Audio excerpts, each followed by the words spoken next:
Tahu tak apa persamaan kita dan cendol? Tak tahu Kak, apa dia? Sama-sama manis di luar, lemak di dalam.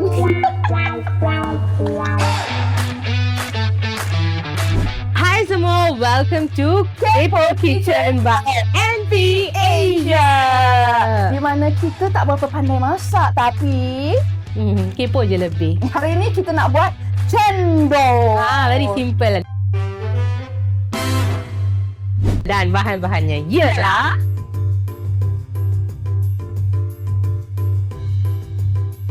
Yang pertama sekali kita masukkan air panas sikit kat dalam ni. Lepas tu masukkan gula merah, gula Melaka ni masuk. Kita Okey. rebus, nak cairkan, pandan sikit. Alright. Okey.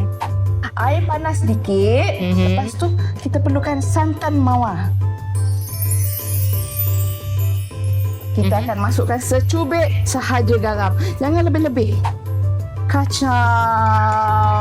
Masukkan betul ice cube. Lepas tu kita masukkan cendol yang dah siap ni. Okey. Okey. Lepas tu kita masukkan gula Melaka yang dah cair. Lepas tu last sekali kita masukkan apa? santan mawar Dari NP Asia. Okey. Kenapa hari ni pilih cendol? Pilih cendol. Sebab kalau saya pilih dia, confirm kena reject.